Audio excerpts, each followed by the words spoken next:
오늘 아모스로부터 배우는 기도자의 영성이라는 제목으로 하나님 말씀을 선포하도록 하겠습니다.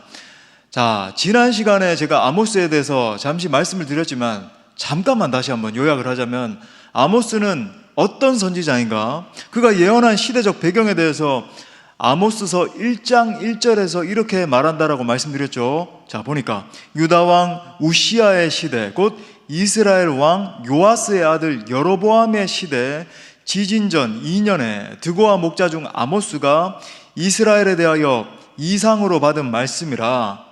자, 아모스는 BC 760년부터 750년경에 이스라엘 전체가 완전히 사회 전체가 붕괴될 정도로, 지금 우리 지난주에 한 진도 5 정도 되는 지진이 나니까 막 엄청나게 긴장하고 그랬는데, 진도 8에서 9가 되는 대지진이 일어났는데 그걸 최초로 예언한 선지자라고 제가 말씀을 드렸습니다.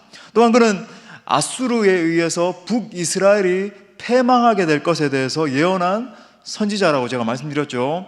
자, 이때가 언제인가? 북이스라엘이 가장 풍요롭고 또 전투에도 능해가지고 영토도 아주 견고하게 세워지고 뭔가 막 승승장구하고 군사력을 뽐내던 바로 여로보암 2세 때, 아직 그런 일이 일어나진 않았는데, 보이지 않는데 갑자기 이 말 하나님의 심판에 대해서 예언을 했어요.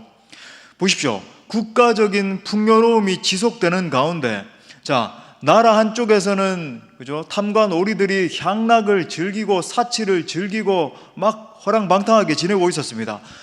근데 다른 한쪽에서는 어떤 사람들은 가난과 완전 학대 가운데서 치를 떨면서 엄청난 어려움에 시달리고 있었어요.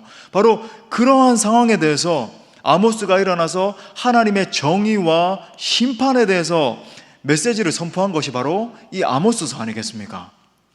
물론 이제 아모스가 매우 강력한 메시지를 선포한 선지자로 유명하죠. 그는 다른 선지자들처럼 이스라엘의 이 영적인 타락에 대해서 책망하고 지적을 했어요. 근데 그의 메시지가 더 울림을 주는 이유는 실제 사회에서 일어나고 있는 정의의 무너짐에 대해서 강력하게 외친 선지자였다라고 하는 겁니다. 근데 오늘은 이제 지난 시간에 우리 아모스 살펴볼 때 그 메시지에 대해서 우리가 한번 귀를 기울여 봤고, 오늘은 우리가 그 메시지의 근원에 있는 아모스 선지자의 영성을 파악하고 그것을 우리가 배우고자 합니다. 그가 그렇게 사회의 정의를 외칠 수 있었던 거죠. 엄청난 선지자로 설 수 있었던 그 영성의 근원. 자, 이 패역한 시대를 바라볼 때 저는 이 아모스 선지자와 같은 영성을 겸비한 이 선지자적 영성이라 그럴까요? 이러한 사람들이 많이 일어나야 된다라고 생각을 합니다. 물론 이런 사람들은 소수예요. 다수는 아닙니다. 하지만 여러분, 하나님이 이러한 사람을 많이 일으켜 주시기를 간절히 기도합니다. 말씀을 통해서 그 누군가가 아니라 여러분, 이 메시지를 듣는 여러분 가운데 나와야 돼요. 그죠? 아모스 선지자에게 임한 이 영성과 이 영적 태도를 우리가 함께 배우고, 또 여기에 있는 모든 권석들도 정말 그 영성을 지녀서 이 시대를 치유하며 나갈 수 있는 거룩한 물결들로 일어날 수 있기를 축복합니다. 자, 2가지 영성을 오늘 우리가 살펴보기를 원해요. 첫 번째는 아모스로부터 배우는 선지자적 영성입니다. 우리 한번 따라합시다. 선지자적 영성. 자, 우리가 아모스로부터 배울 수 있는 첫 번째 영성은 선지자적인 영성이에요.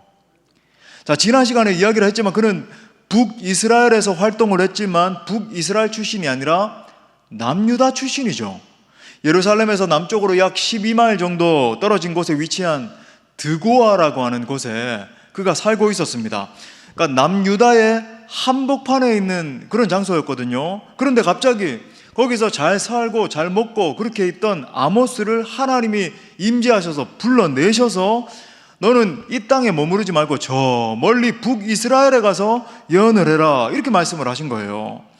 그러니까 자신과 아무런 상관도 없는 곳에 가서, 자기의 출신 배경도 없고 언어도 틀리고 인종도 틀리고 뭔가 사회적인 배경도 틀리고, 물론 한 유대인들이 섞여 있었지만 그때는 2개의 나라로 갈라진 지 한참 지난 이유 아니겠습니까? 그 아무 연고도 없는 곳에 가서 말씀을 선포하라라고 하는 예언자로서의 사명을 받게 된 거예요. 그리고 순종하잖아요. 자, 여기서 우리가 알게 되는 선지자적 영성의 핵심이 있습니다. 바로 선교사적인 영성, 메신저로서의 영성이라고 할 수 있을 것 같아요. 무슨 말인가 한번 따라해 보겠습니다. 선교사적인 영성, 메신저로서의 영성. 제 나름대로 이제 이름을 붙였습니다. 메신저로서, 하나님의 말씀을 대언하는 자로서의 영성이란 말이죠. 다시 말해, 하나님이 부르시면 하나님의 그 부르심에 무조건적으로 순종하는 영성을 말하는 거죠.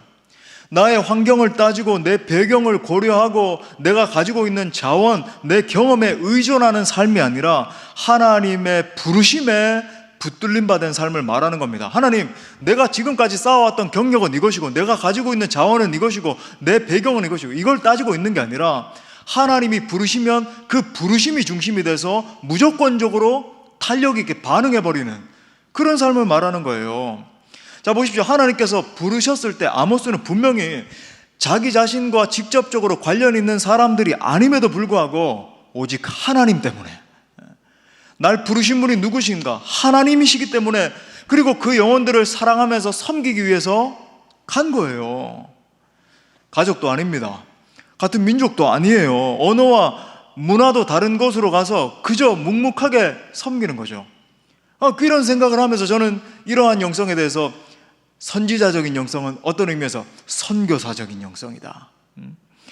그렇다고 해서 여러분, 그 부르심을 받아서 간 그 사람들이 준비를 하고 있다가 어서 오십시오, 당신이 선지자시군요, 우리가 환영합니다, 이렇게 했습니까? 전혀 그렇지 않아요. 환대하고 기뻐하고 그런 모습이 아닙니다.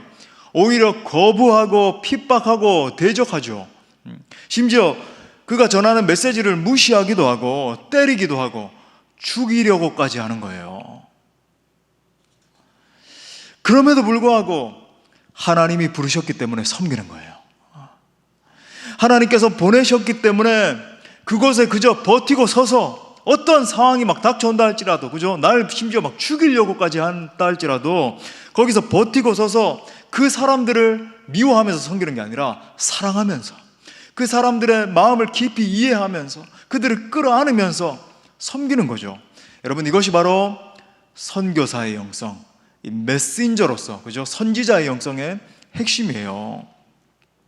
자, 그런 의미에서 우리가 지금 이야기하고 있는 이 선지자적인 영성의 핵심은 자신의 정체성에 대한 확신이라고 할 수 있습니다. 무슨 말인가 한번 따라해 볼까요? 자신의 정체성에 대한 확고한 인식. 자, 제가 설명을 드리겠습니다. 자, 오늘 본문 바로 뒤에 나오는, 우리가 읽지는 않았지만, 그죠? 7장 10절부터 17절의 내용을 한번 여러분 눈으로 한번 보세요. 제가 준비를 하진 않았어요. 눈으로만 10절부터 17절 대충 읽어보면 아모스와 아마샤의 대결 장면이 나오죠. 자, 됐습니다. 대충 봤어요. 이제 절 보시고. 자, 이제 아모스가 남유다 출신이었는데 갑자기 하나님의 부르심을 받고 북이스라엘에 와가지고 하나님의 심판을 선포하는 것이 베델에 있던 제사장 아마샤에게 굉장히 우리 용어로 하면 띠꺼웠던 거예요. 아니, 제사장인 내가 지금 영적인, 그죠? 지도자로서 여기에 버젓이 서 있는데 네가 여기 출신도 아닌데 어디 감히 와가지고 갑자기 그렇게 예언을 하냐? 지금 말이 돼? 내가 지금, 그죠? 소위 어떤 면에 텃세라 그럴까요? 내가 지금 여기서 예언을 하고 내가 여기서 영적 지도자로 딱 서 있는데 네가 여기 출신도 아닌 사람이 와서 선지자 행색을 하고 뭐 하나님의, 근데 또 더 놀라운 건 뭐냐면 사람들이 자꾸 그에게 귀를 기울이네요. 이 텃세, 아이고 이 아니 꼽게도 여기 와가지고 이 선지자가 이건 뭐 하는 거야 이게, 막 이런 심리가 막 발동하기 시작하는 거죠. 그러니까 아모스에게 이 아마샤가 뭐라 그러냐면 너 유다로 돌아가서 거기서나 예언을 하면서 밥벌이를 해라, 이렇게 이야기를 해요. 하나님의 말씀을 증거하는 걸 갖다가, 그죠? 밥벌이 수단으로, 너 지금 여기 와가지고 밥벌이 하는 거지, 너 이거 지금 직업적으로 이렇게 하는 거지, 너 여기서 할 게 아니라 네 고향 남유다로 돌아가서 거기서 예언하면서 밥벌이나 해라, 이렇게 비아냥거리고 있는 거죠. 그때 아모스가 여러분 결정적으로 이렇게 대답을 합니다. 제가 이 이야기를 하려고 말씀드리는 거예요. 자, 아모스 7장 14절부터 15절. 자, 보십시오. 자막을 보십시오. 이렇게 말합니다. 아모스가 아마샤에게 대답하여 이르되 나는 선지자가 아니며, 지금 뭐라 그러는지 보세요. 자, 선지자입니다. 하나님의 메신저를 받고 누구보다도 강력한 메시지를 선포하는 선지자예요. 근데 뭐라 그러냐면, 나는 선지자가 아니며 선지자의 아들도 아니라 나는 목자요 뽕나무를 재배하는 자로서 양떼를 따를 때 여호와께서 나를 데려다가 여호와께서 내게 이르시기를 가서 내 백성 이스라엘에게 예언하라 하셨나니. 여러분, 이거 너무나 충격적인 자기인식 아닙니까? 너무나 겸손한 자기인식 아니에요? 딱 이렇게, 그죠? 자기를 대적하는 마샤든 뭐 누구든 와가지고 자기를 막 비방하고 조롱하고 너 가가지고 밥벌이 나으라 막 자존심 상하는 이야기를 할 때, 너 지금 나에게 지금 뭐라 그랬어? 내가 어떤 존재인데, 내가 하나님의 선지자인데, 이렇게 반응하는 게 여러분 좀 자존심이 남아있는 선지자라고 한다면 여러분 마땅한 반응 아닙니까? 근데 그는 전혀 그렇게 반응하지 않죠. 나는 선지자가 아니라, 나 원래 선지자가 아니라 내 원래 인식이 나는 목자였다. 나는 그저 뽕나무를 재배하는 자였다. 상대가 공격하는데도 불구하고 거기에 대해서 자기의 자존심을 내세우는 게 아니라 아주 겸손하고 의연하고 초연하게, 그죠? 하나님의 사람으로서 반응하는 것 아닙니까?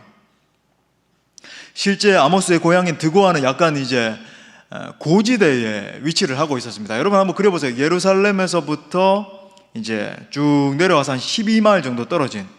근데 이제 그 고지대에서 그가 어떤 일을 했는가? 목축을 했는데 이게 작은 규모가 아니었어요. 자, 양들이 쫙 있고 염소들도 있고 크게 가축들과 함께 목축을 하고 있었습니다. 그리고 이제 한편에서는 큰 뽕나무 과수원도 운영을 하고 있었어요. 그러니까 사업이 굉장히 잘 될 거죠.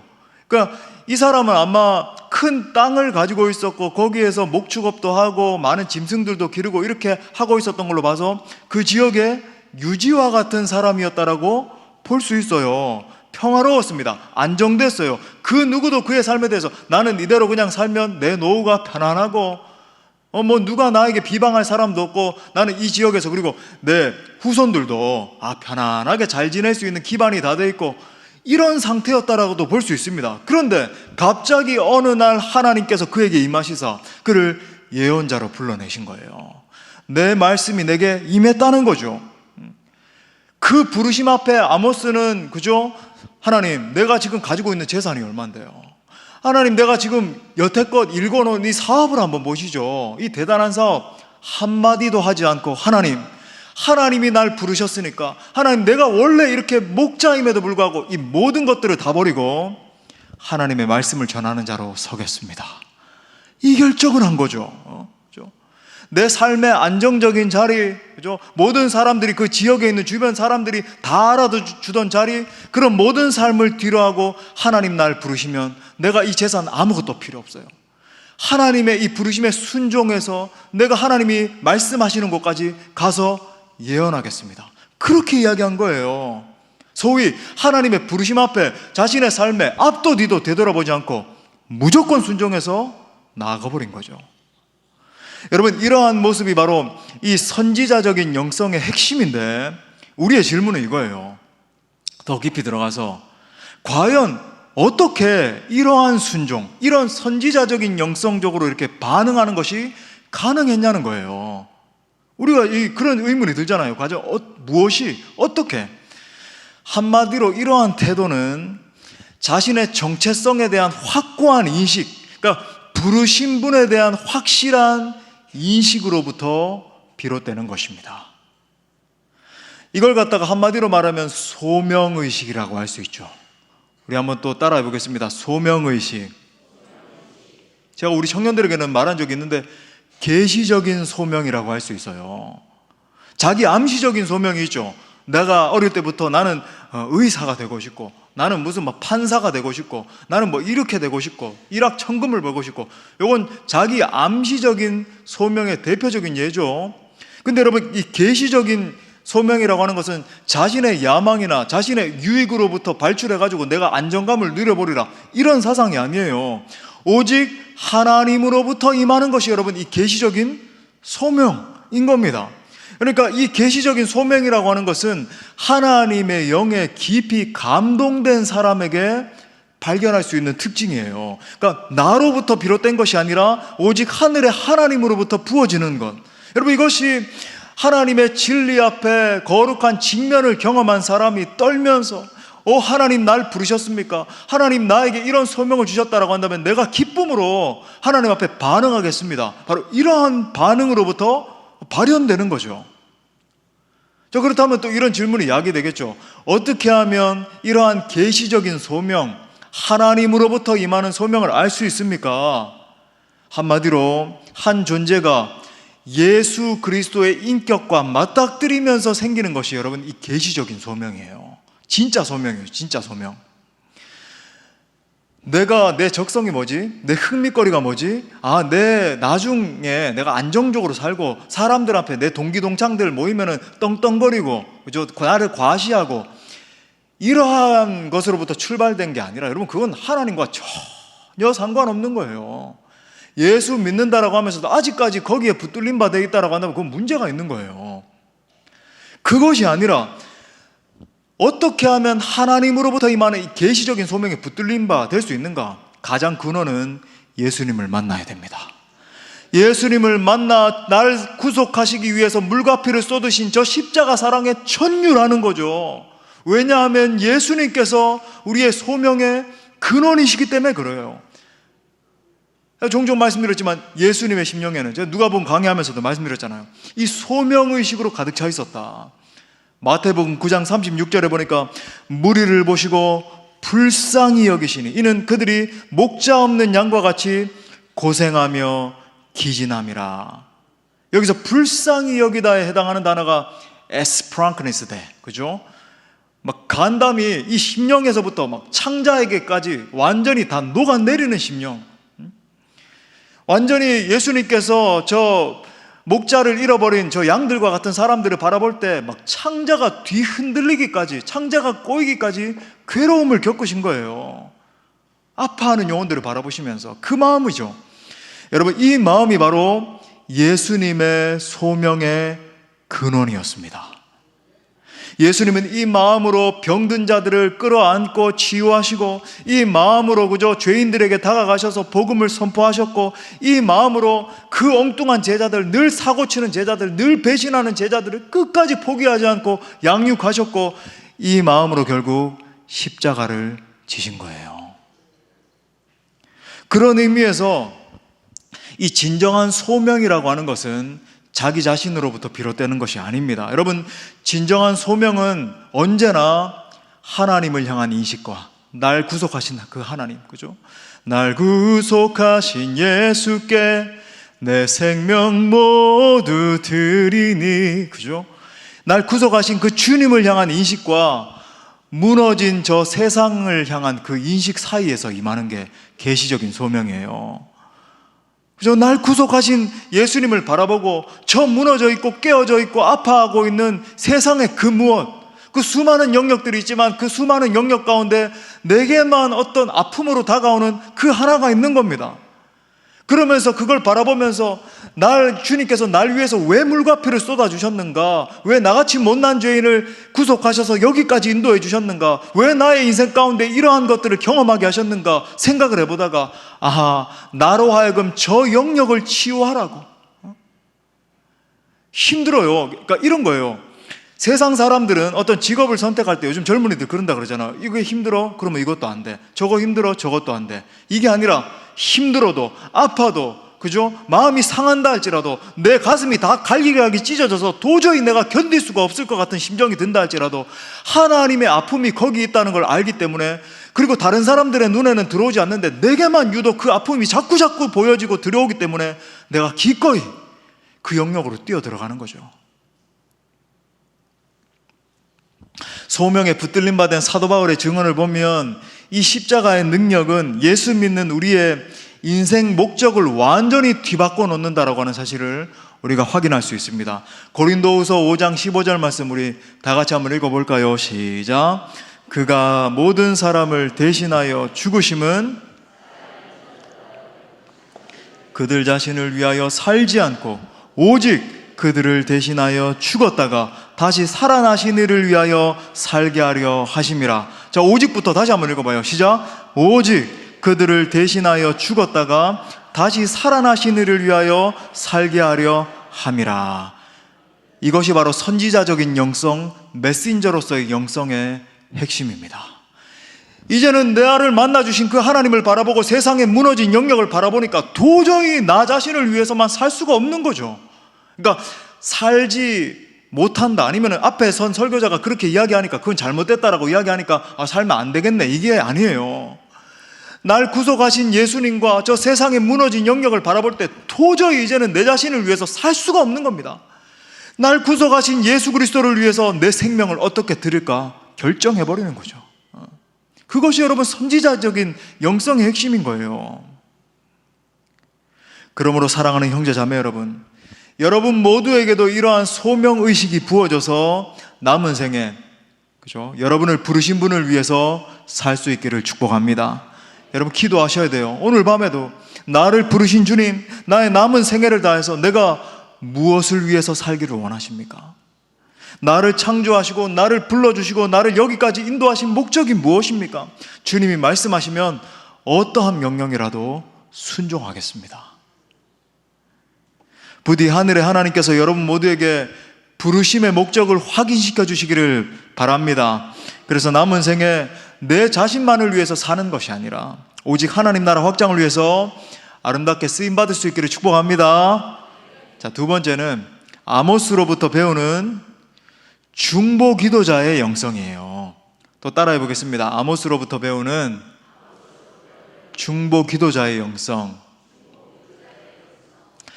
자, 아모스서의 구절을 보면은, 자, 1장과 2장은 열방에 대한 심판의 예언이 나오고, 그 다음 3장부터 6장은 강력한 세 편의 이제 설교가 나옵니다. 회개를 촉구하는 설교거든요.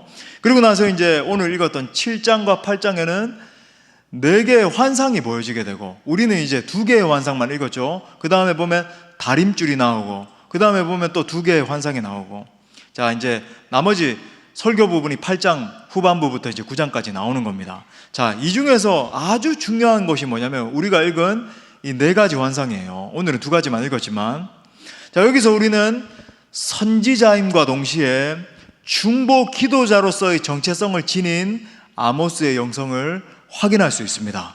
자, 설명을 드리겠어요. 자, 오늘 우리가 읽은 2개의 환상만 우리가 다시 한번 되짚어 볼까요? 자, 첫 번째 환상은 보니까 메뚜기 재앙의 환상이에요.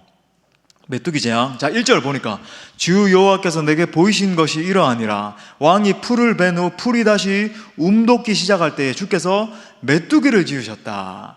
자, 왕이 풀을 벤 후라고 하는 것은 처음 낳은 곡식을 왕이 전부 다 세금으로 가져간 후라는 의미입니다.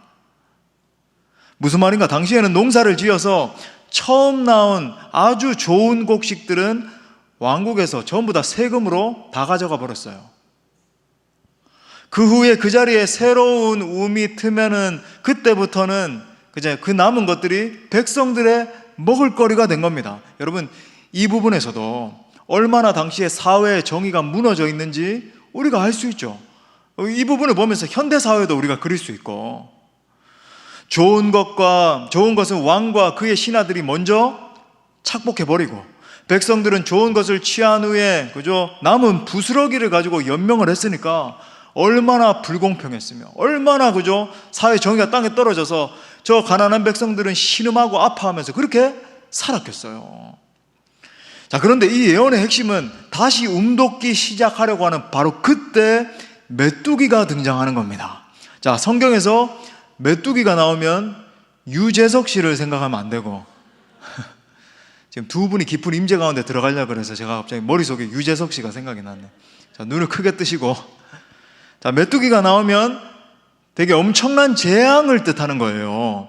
자, 농경사회에서 메뚜기 떼가 출몰해서 덮치고 나면 어떻게 됩니까?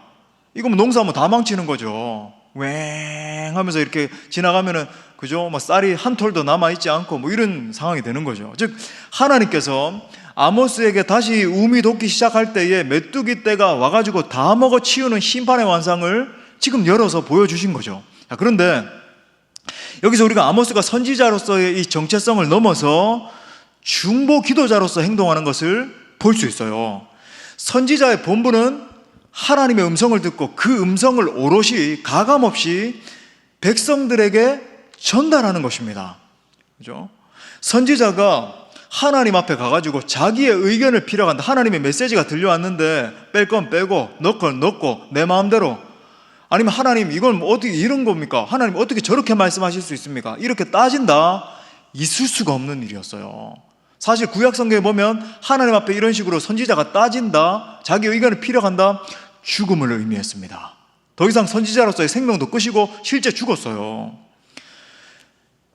심지어 이 선지자가 이제 메시지를 듣는데, 여러분 구약 성경에 나오는 모든 선지자에게 이제 특징인데, 메시지를 이렇게 전하다가 이 말씀 때문에 선지자가 그냥 평안만 하고 선지자로서의 권위가 이런 게 아니었습니다. 엄청난 불이익을 당하고 손해를 본다 할지라도 반드시 선지자가 지녀야 되는 그 의무가 있는데 말씀을 무조건 그대로 전하는 거였어요. 그런데 아모스는 그 원칙을 깨고 자신의 의견을 말하는 겁니다. 자, 2절에 보십시오.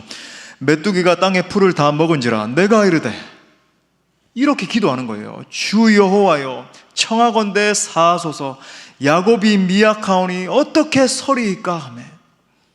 심판의 그림을 봤습니다. 메뚜기 떼가 출몰해서 이 이스라엘 백성들을 싹쓸이하는 그 그림을 봤어요. 그 순간에 아모스는 딱 깨닫게 된 거죠. 내 백성, 자기의 백성 이스라엘에게 어떤 재앙이 닥치는가. 아모스는 그 순간에 선지자로서의 정체성을 넘어서 버렸어요. 그러니까 자기가 그죠 지녀야 되는 어떤 한계를 넘어서 가지고 하나님 앞에 중보 기도자로 서는 거예요. 하나님 앞에 매달리며 기도한 겁니다. 하나님 불쌍히 여기시고 용서하여 주옵소서. 야곱이 저렇게 미약한데 어떻게 심판을 견뎌낼 수 있겠습니까? 야곱이 여러분 이스라엘의 대표자잖아요, 그죠? 이스라엘이 저렇게 연약한데 어떻게 이 엄청난 심판을 견뎌낼 수 있겠습니까? 그러니 저 야곱을 불쌍히 여겨주시고 죄를 사하여 주옵소서. 그때 놀라운 결과가 일어나요. 3절에 계속 보니까 여호와께서 이에 대하여 뜻을 돌이키셨으므로 이것이 이루어지지 아니하리라 여호와께서 말씀하셨느니라. 하나님께서 아모스의 간절한 기도를 들으시고 뜻을 돌이켜 메뚜기를 보내지 않으셨습니다. 놀라운 일이 일어난 거예요. 자, 두 번째 환상도 볼게요. 자, 불로 징벌하시는 환상이 계속 이어서 나오죠. 4절에 보니까 주 여호와께서 또 내게 보이신 것이 이러하니라. 주 여호와께서 명령하여 불로 징벌하게 하시니 불이 큰 바다를 삼키고 육지까지 먹으려 하는지라. 자, 큰 바다를 삼킬, 여러분 불과 물이 만나면 누가 이기나요? 당연히 물이 이기죠. 근데 이 불이 얼마나 거센지 큰 바다까지 삼켜버릴 정도니까 소위 어마어마한 불이 나가지고 모든 것을 태워버리는 심판이 임할 것이라고 말하는 겁니다. 자, 이때도 아모스는 선지자로서의 본분, 자신의 한계를 뛰어넘어가지고 하나님 앞에 막 무조건 달려가 버려요. 5절 계속 보니까 5절도 우리 같이 읽어봐요. 시작. 이에 내가 이르되 주 여호와여 청하건대 그치소서, 야곱이 미약하오니 어떻게 서리이까 하며.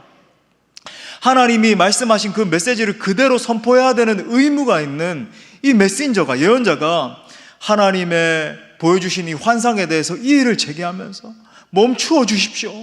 하나님, 야곱이 미약한데 어떻게 이걸 감당할 수 있겠습니까? 멈추어 주십시오. 기도하는 거예요. 용서받을 수 없는 한계를 뛰어넘은 거죠.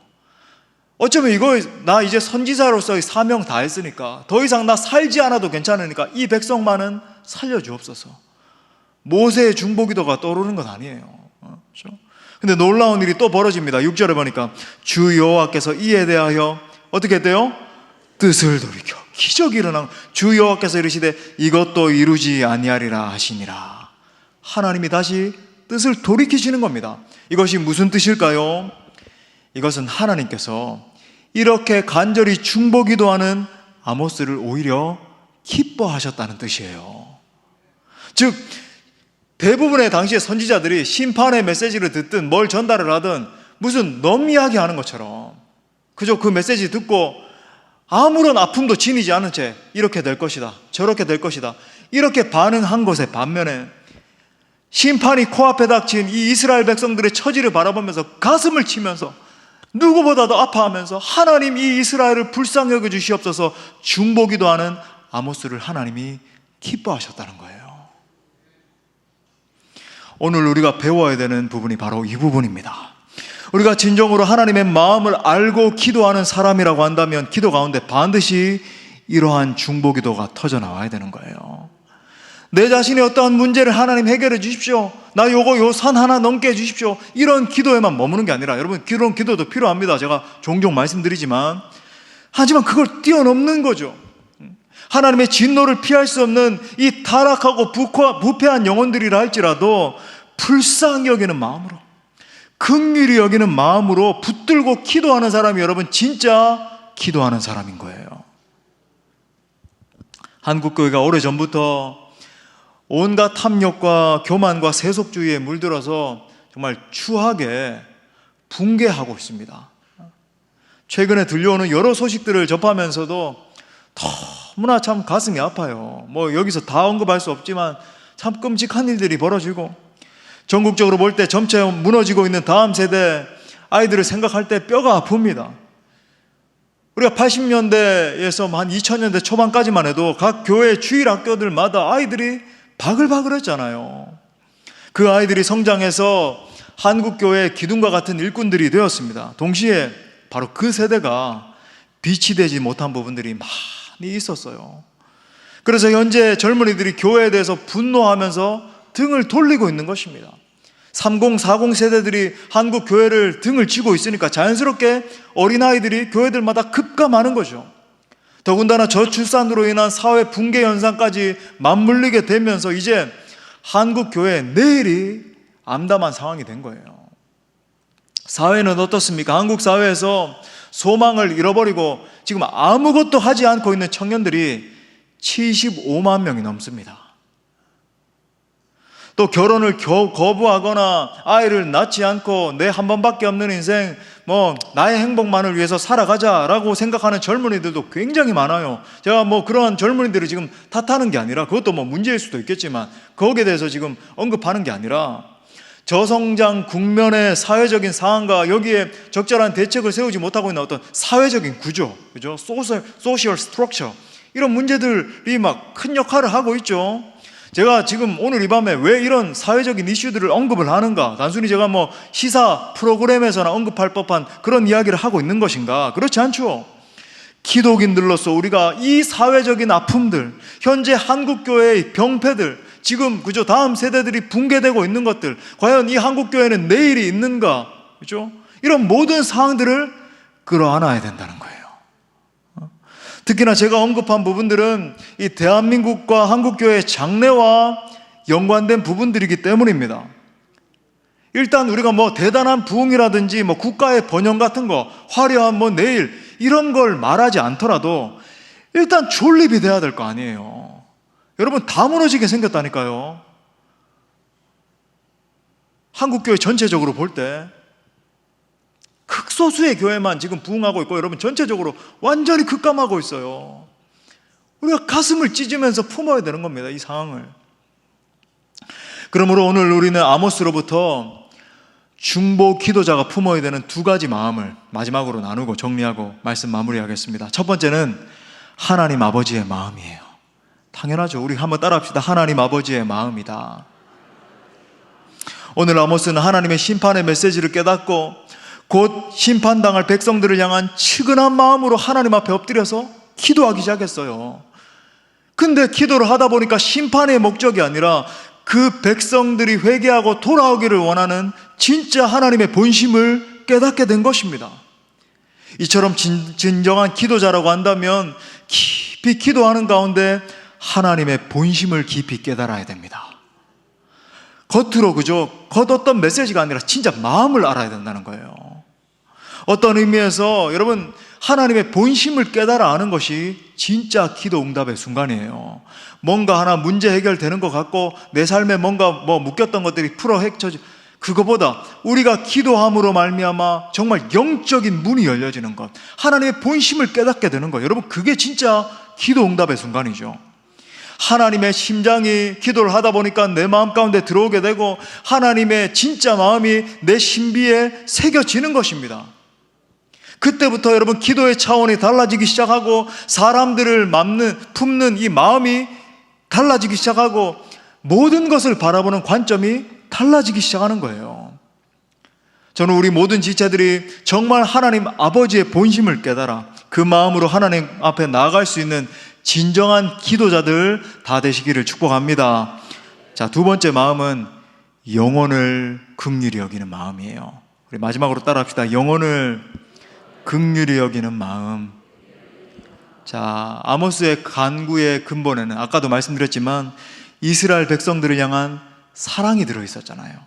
특히 가난하고 무지한 백성들에 대한 저항할 수 없는 긍휼, 이런 표현이 제가 만들었는데, 제가 지지난주에 저항할 수 없는 은혜 그랬잖아요, 주일날. 그죠? Irresistible grace.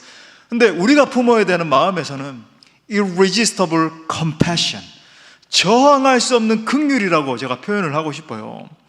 선지자로서 그러면 안 되는 줄 알아요. 하나님의 자리를 침범하면 안 되는 줄 아는데 하나님의 뜻을 돌이키기 위해서 막 하나님 앞에 달려가 버리는 거예요. 청하건대 사하소서, 청하건대 하나님 그치소서, 야곱이 미약하니이다. 여러분, 이 표현이 얼마나 저의 가슴도 때리는, 야곱이 미약하니이다. 하나님의 마음이 여러분 느껴지지 않으세요? 이 백성이 미약하니이다. 소돔과 고모라를 위한 아브라함의 중보기도가 떠오르는 거죠. 하나님, 이 소돔과 고모라가 멸망당하는데 여기에 의인 50명만 있으면, 45명만 있으면, 40명만 있으면, 30명, 20명, 10명만 있으면 제발 건져 주십시오. 의인 10명이 없어서 여러분 소돔과 고모라가 멸망했잖아요. 그렇다면 아모스나 아브라함 같은 사람들은 왜 감히 그런 기도를 드렸는가? 하나님의 그저 선지자로서 지켜야 되는 위치를 알지만 소멸돼 버린 저 백성들을 향한 compassion, irresistible compassion, 그죠? 감당할 수 없는, 저항할 수 없는 긍휼의 마음이 있는 거죠. 여러분, 이것이 바로 중보 기도자의 마음입니다. 참된 믿음의 사람, 참된 기도의 사람은 사랑으로 기도하는 거예요. 나는 기도하는 사람이다, 내가 이런 사람이다라고 하는 영적 우월 의식을 가지는 사람이 아니라 진짜 그 영혼들을 바라보는 사랑의 마음으로 무릎을 꿇고 기도하는 거죠. 예수님의 마음 아닙니까? 저 홀로 있는 사마리아에 있는 그죠? 외로운 여인을 찾아가셨잖아요. 그 여인에 있는 깊은 상처를 드러내시고 생수의 강에 대해서 이야기하시고 진정한 예배에 대해서 이야기하시면서 그 여인의 마음을 깊이 만지시고 치유하신 거죠. 바로 이러한 예수님의 마음이 우리에게 부어져야 될 줄 믿습니다. 영혼들을 향한 저항할 수 없는 긍휼, 영혼들을 지극히 불쌍히 여기는 마음이 있어야 진정한 예배자, 진정한 중보 기도자, 진정한 전도자가 될 수 있는 것입니다. 지금 이 시대에 절박하게 필요한 영성이 저는 이 아모스와 같은 영성이라고 생각을 해요. 그러므로 우리도 아모스와 같은 기도의 사람들이 다 되어서 먼저는 우리 교회에 붙여주신 영혼들을 정말 살려내기를 원합니다. 더불어 점점 힘을 잃어가고 있는 한국 교회와 부패한 한국 사회의 영적 방패가 되기를 원합니다. 더 나아가서 아모스와 같은 영성으로 우리에게 맡겨주신 온 열방까지도 치유하며 나갈 수 있는 거룩한 물결들로 설 수 있기를 간절히 축원합니다. 우리 말씀을 주신 하나님께 영광의 박수 올려드리겠습니다. 우리 하나님의 마음으로, 선지자의 마음으로 찬양하고 기도합시다.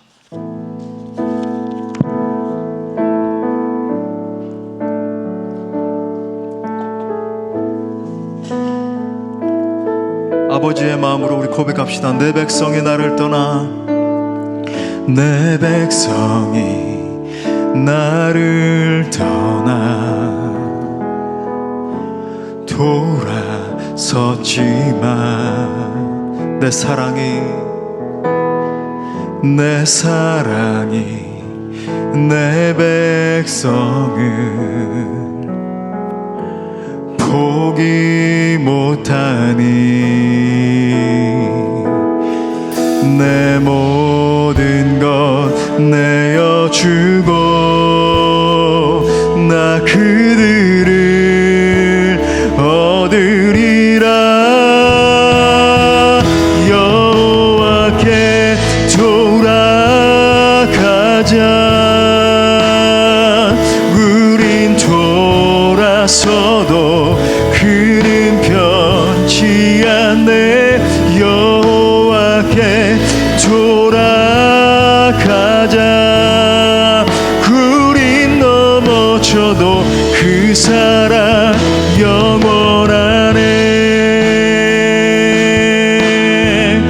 한 번 더 하나님의 마음으로 내 백성이 나를 떠나 돌아섰지만 내 사랑이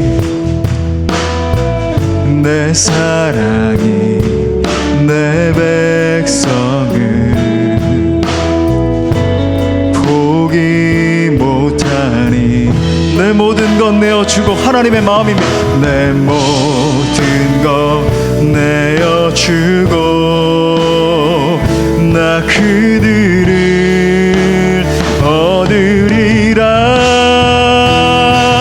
여호와께 돌아가자. 우린 돌아서도 그는 변치 않네. 여호와께 돌아가자. 우린 넘어져도 그 사랑, 우리 아버지의 마음으로 두 손 높이 들고 사랑은 오래 참고 자신을